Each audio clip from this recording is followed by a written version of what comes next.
नमस्कार दोस्तों, एक बार फिर से मेरे YouTube चैनल पर आप सबका स्वागत है। आज हम मैकियावेली से रिलेटेड एक और इम्पॉर्टेंट क्वेश्चन डिस्कस करने वाले हैं जो कि क्लासिकल पॉलिटिकल फिलॉसफी के पेपर में पूछ लिया जाता है सेमेस्टर 5 के स्टूडेंट से। Why Machiavelli is regarded at first modern thinker, Machiavelli को पहला आधुनिक चिंतक क्यों कहा जाता है। और ये क्वेश्चन अलग अलग तरीके से आपसे पूछा जा सकता है, तो इस क्वेश्चन को अप्रोच कैसे करना है मैं उम्मीद करता हूं कि मैकियावेली पर बने सभी लेक्चर्स को आपने देख लिया होगा। उसको देखने के बाद ही ये लेक्चर आपको समझ में बेहतर तरीके से आएगा। मैंने इसके पहले लेक्चर में एक और इम्पॉर्टेंट क्वेश्चन को डिस्कस किया था कि why Machiavelli is regarded as the child of Renaissance, तो उस लेक्चर को भी जरूर देखिएगा क्योंकि दोनों में कनेक्शन है। क्योंकि जब पूछा जाए Machiavelli as child of Renaissance तो आप इस लेक्चर के पॉइंट्स को भी लिख सकते हैं कि मैकियावेली चाइल्ड ऑफ रेनेसा थे और इसीलिए उनको कभी कभी फर्स्ट मॉडर्न थिंकर भी कहा जाता है, और ये सब कारण है फर्स्ट मॉडर्न थिंकर होने के जो मैं भी आपको बताने वाला हूँ। वहीं दूसरी तरफ अगर आपसे ये क्वेश्चन पूछा जाए कि मैकियावेली फर्स्ट मॉडर्न थिंकर है तो उसमें आपको जो रेनेसा वाला पॉइंट है उसको मेंशन करना पड़ेगा। आपको सबसे पहले रेनेसा को बताना पड़ेगा, फिर आपको बताना पड़ेगा कि रेनेसा आने के कारण आधुनिक युग का प्रभाव पड़ा, आधुनिक युग आया, और इस आधुनिक युग का प्रभाव, इस पुनर्जागरण का प्रभाव, रेनेसा का प्रभाव मैकियावेली के विचारों पर था, जैसा कि मैंने आपको पिछले लेक्चर में बताया।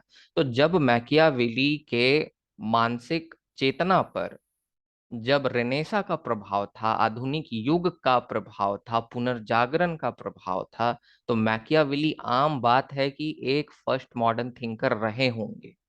और क्या क्या कारण से हम इसका सत्यापन कर सकते हैं, मतलब क्या क्या ऐसे हम रीजन दे सकते हैं जिससे हम इस ट्रुथ को अपहेल्ड कर सकते हैं, तो उसके कारण मैं आपको अभी बताने वाला हूं। तो सबसे पहले तो पिछला वाला लेक्चर वाला जो पॉइंट्स है इसमें शॉर्ट में मेंशन कर देना है, ये इंपॉर्टेंट है आपके लिए।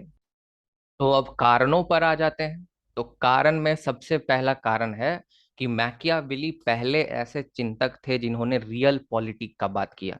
रियल पॉलिटिक का मतलब कि पॉलिटिक्स में पावर को सबसे अधिक महत्व देना चाहिए, क्योंकि अगर आपके पास पावर रहेगा तो ही आप अपने नेशनल इंटरेस्ट को, अपने राष्ट्रीय हित को पूरा कर सकते हैं। बिना पावर के आप अपने नेशनल इंटरेस्ट को पूरा नहीं कर सकते। आपने सेमेस्टर 3 में हांस जे मॉर्गन थाउ के बारे में पढ़ा होगा, उनका इंटरनेशनल रिलेशन का लेक्चर देखा होगा। तो हांस जे मॉर्गन थाउ का जो 6 प्रिंसिपल ऑफ रियलिज्म है ना, उन्होंने अपने से नहीं बनाया, उन्होंने किसी ना किसी से इंस्पिरेशन लेकर उन 6 प्रिंसिपल को बनाया। उनका ओरिजिनल कुछ भी नहीं है। और उसमें से बहुत सारे प्रिंसिपल तो मेरे भाई उन्होंने मैकियावेली से बोरो किए हैं और उसको इंटरनेशनल रिलेशन में बचाकर लागू कर दिया है। तो मैकियावेली को रियल पॉलिटिक के कभी कभी सिनोनिमस भी देखा जाता है। पहले चिंतक थे जिन्होंने पावर पॉलिटिक्स की बात की थी कि पावर का बड़ा आवश्यक रोल होता है किसी भी नेशन स्टेट के लिए अपने नेशनल इंटरेस्ट को पूरा करने के लिए। और मैकियावेली ने दो तरह का पावर का बात किया। आपने सुना होगा जोसेफ नाई के बारे में। जोसेफ नाई सॉफ्ट पावर का बात करते हैं। एक होता है हार्ड पावर, एक होता है सॉफ्ट पावर। हार्ड पावर जैसे मिलिट्री पावर, आप बस आप अगर अपने बात को मनवाना चाहते हैं तो आप सामने वाले को पनिश कर दीजिए, उसको सजा दे दीजिए। सॉफ्ट पावर क्या होता है? सॉफ्ट पावर आप उसको परसुएड कर रहे हैं, आप मोटिवेट कर रहे हैं और मोटिवेशन से वह आपका काम कर दे रहा है ना। तो मैकियावेली ने भी हार्ड पावर और सॉफ्ट पावर जैसा कुछ कॉन्सेप्ट दिया था। कहीं ना कहीं जोसेफ नाई भी मैकियावेली से इंस्पायर्ड हैं जब उन्होंने सॉफ्ट पावर दिया। ये बात को ध्यान रखिएगा। तो मैकियावेली कहते हैं कि पावर दो तरह का होता है। जो पहला पावर है उसे वह फोर्स कहते हैं, और दूसरा पावर है उसे वह लव कहते हैं। फोर्स को आप समझ सकते हैं आज के हार्ड पावर के रूप में जो जोसेफ नाई कह रहे हैं, और दूसरा लव जिसे आप सॉफ्ट पावर कह सकते हैं।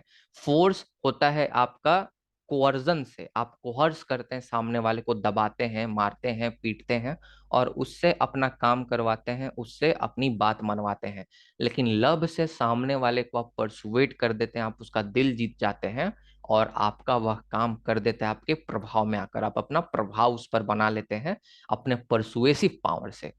तो मैकियावेली ने फोर्स और लव ये दो पावर बताए थे। और मैकियावेली ने बताया कि फोर्स का हम इस्तेमाल हमेशा नहीं करना चाहिए। फोर्स का इस्तेमाल जब एकदम जरूरत पड़े तभी करना चाहिए। हमेशा हमें ज्यादातर कोशिश करने चाहिए कि लव से ही हमारा काम हो जाए। और साथ ही साथ मैकियावेली ने यह भी बताया था कि जो प्रिंस है, जो राजा होगा, जो किंग होगा, जो मोनार्क होगा, उसे कभी भी पैशन से गाइडेड नहीं होना चाहिए, जोश में कोई भी फैसले नहीं लेने चाहिए। उसे हमेशा एक कोल्ड ब्लडेड मैन की तरह होना चाहिए। कोल्ड ब्लडेड मैन क्या होता है? तो जो अपने भावनाओं में बहकर कोई भी फैसला नहीं लेता, कोई भी फैसला लेने से पहले कैलकुलेशन करता है कि ये फैसला मेरे लिए कितना प्रॉफिटेबल होगा और इससे मुझे कितना लॉस होगा, और उसके हिसाब से फैसले लेता है, जोश में, जुनून में, और इस इंस्टिंक्ट के साथ कोई फैसले नहीं लेता। तो मैकियावेली रियल पॉलिटिक के सबसे पहले चिंतक हैं। दूसरा, उनका ह्यूमन नेचर पर इम्पीरिकल अप्रोच देखने को मिलता है। उन्होंने ह्यूमन नेचर पर इम्पीरिकल व्यू दिया है। इम्पीरिसिज्म मतलब होता है कि आप ये बता रहे हैं कि ह्यूमन नेचर कैसा है, आप इस पर फोकस कर रहे हैं कि व्हाट इज, इसे हम इम्पीरिकल अप्रोच कहते हैं। और नॉर्मेटिव अप्रोच हम कहते हैं कि जहां हम फोकस कर रहे हैं कि क्या होना चाहिए। अरे भाई, सबसे पहले तुम ये बताओगे कि क्या है अभी स्थिति, उसके बाद ना तुम आगे बताओगे कि क्या होना चाहिए। मैं ये डॉक्टर वाला एग्जाम्पल हमेशा आपको देता हूँ। डॉक्टर सबसे पहले इम्पीरिकल अप्रोच लगाता है, फिर नॉर्मेटिव अप्रोच लगाता है। आप डॉक्टर के पास जाएंगे तो डॉक्टर आपसे जानेगा कि भाई क्या है, क्या प्रॉब्लम है आपको, और क्या है जानने के बाद फिर वो बोलेगा क्या होना चाहिए। और जो होना चाहिए उसके लिए वो दवाइयां लिखता है, प्रिस्क्रिप्शन तैयार करके देता है। सर में दर्द है, होना क्या चाहिए कि सर में दर्द नहीं होना चाहिए। तो नहीं होना चाहिए, क्या होना चाहिए? तो दर्द नहीं होना चाहिए, उसके लिए दवाई लिख कर देता है। लेकिन सबसे पहले ये एक्नॉलेज तो करता है कि क्या स्थिति है अभी। तो इम्पीरिसिस्ट जो होते हैं, जो उनको समाज में, जो उनको वातावरण में, इन्वायरमेंट में दिख रहा होता है, वह उसी को डिस्क्राइब करते हैं, ना कि ये बोलते हैं क्या होना चाहिए। समझ में आ रहा है? तो मैकियावेली इंपीरिकल अप्रोच को लेकर ह्यूमन व्यू देते हैं, ह्यूमन ह्यूमन नेचर के बारे में हमें बताते हैं। मैक देखिए, उस समय के जितने भी चिंतक थे ना, वह नॉर्मेटिव अप्रोच को फॉलो करते थे। जैसे आप सेंट ऑगस्टीन की बात कीजिएगा, तो सेंट ऑगस्टीन हमेशा कहते थे कि मनुष्य का नेचर अच्छा होना चाहिए, मनुष्य को जो है ग्रेटर गुड के लिए काम करना चाहिए, माने अपने स्वार्थों से उठकर पूरे समाज के लिए काम करना चाहिए।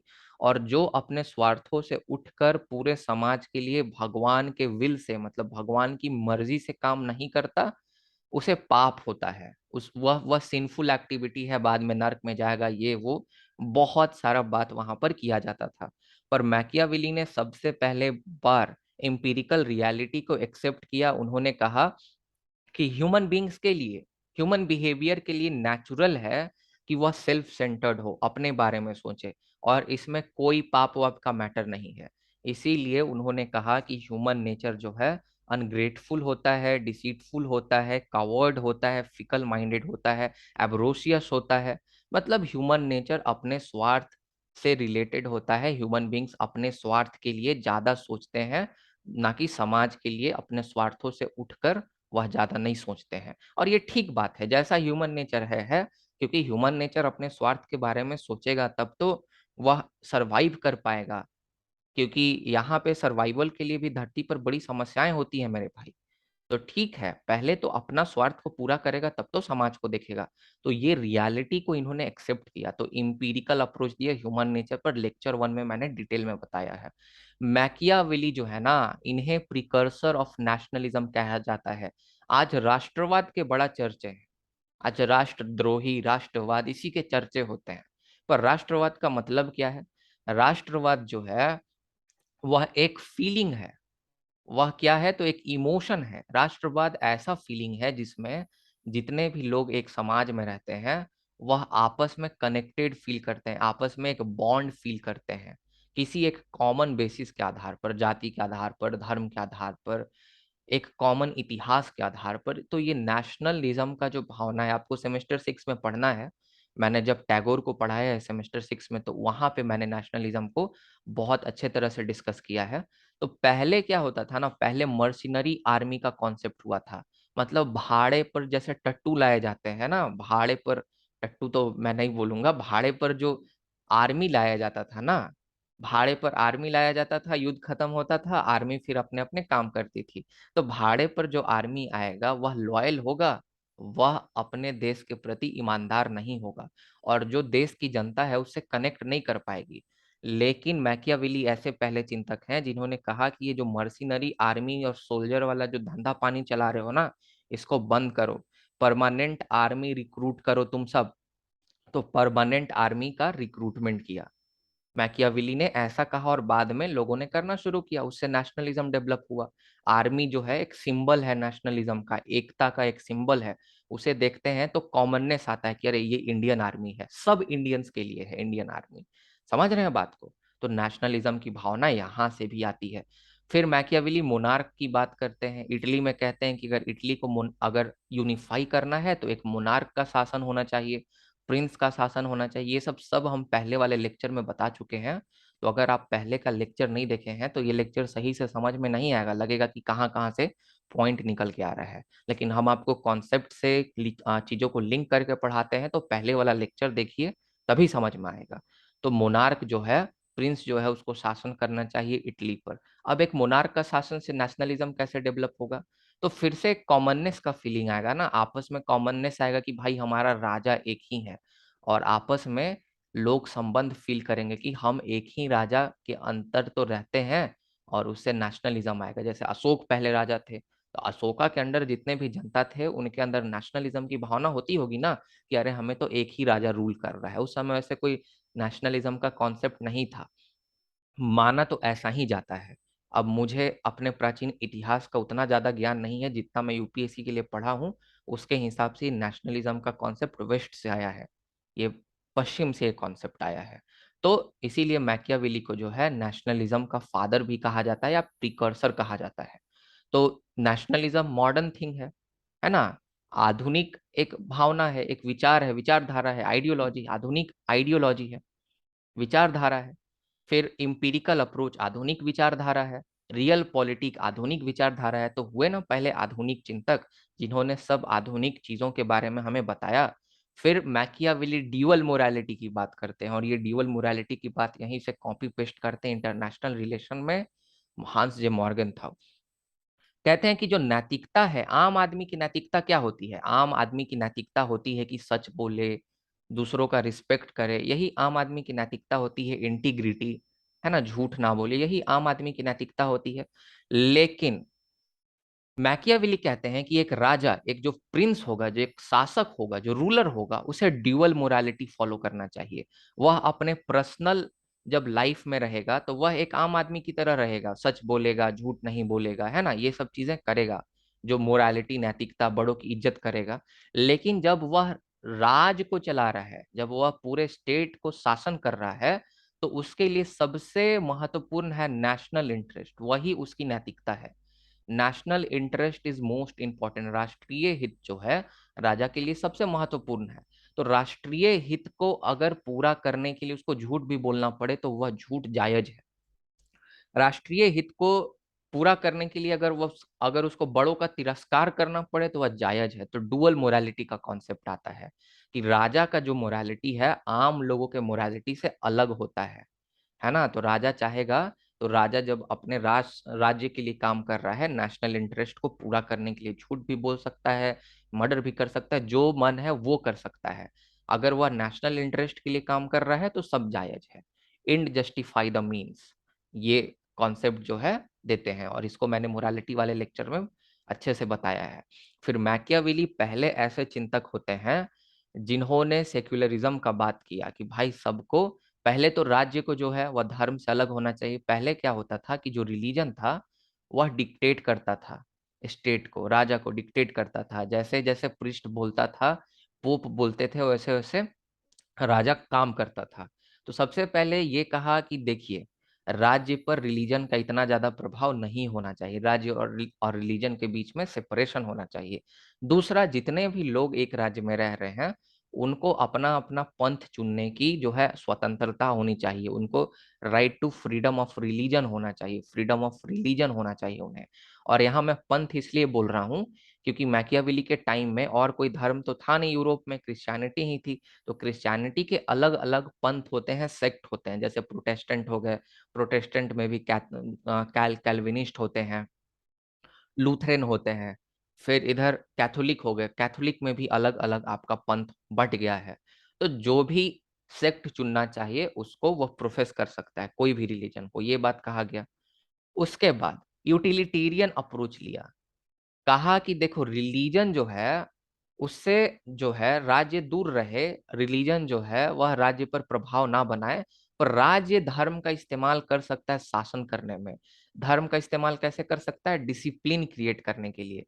लोग धर्म के नाम पर डरते हैं, तो कानून व्यवस्था को सही बनाने के लिए धर्म का उपयोग किया जा सकता है। जैसे तुम ये नैरेटिव फैला दो कि अगर तुम किसी का अगर वस्तु चोरी करोगे तो तुम नर्क में जाओगे, तुम्हें पाप लगेगा। तो लोग धर्म से डर के चोरी नहीं करेंगे तो समाज में चोरी नहीं होगी। अगर तुम किसी का जान अगर ले लोगे, अगर मर्डर कर दोगे तो तुम्हें पाप लगेगा फिर उसके बाद। तो डर से लोग जो है वह किसी दूसरे की जान नहीं लेंगे। समझ रहे हैं बात को? तो इसी तरह से डिसिप्लिन और ऑर्डर क्रिएट होगा। तो यूटिलिटेरियन अप्रोच मतलब रिलीजन को इसका क्या उपयोग है, उपयोगितावाद के सिद्धांत पर इन्होंने रिलीजन को, राज्य को कहा कि आप जो है धर्म का उपयोग करें, और उपयोगितावाद का सिद्धांत जो है उसको मद्देनजर रखते हुए ऑर्डर और डिसिप्लिन सोसाइटी में लाने के लिए आपको रिलीजन का उपयोग करना पड़ेगा, जिससे क्राइम जो है वह थम सके। और वोलाटायर भी इसी तरह का बात करते हैं बहुत बाद में। फ्रेंच जो रेवोल्यूशन है उसके बहुत ही एक इन्फ्लुएंशियल थिंकर होते हैं।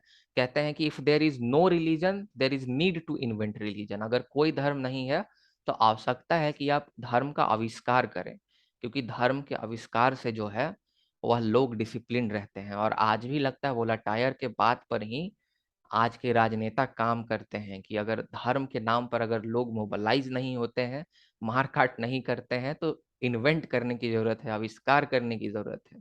कर रहे हैं आविष्कार बहुत सारे रूप में, और सभी धर्मों में मैं कह रहा हूँ, इंडिया में और बाकी भी। अभी देखिए यूरोप में क्या स्थिति चल रहा है।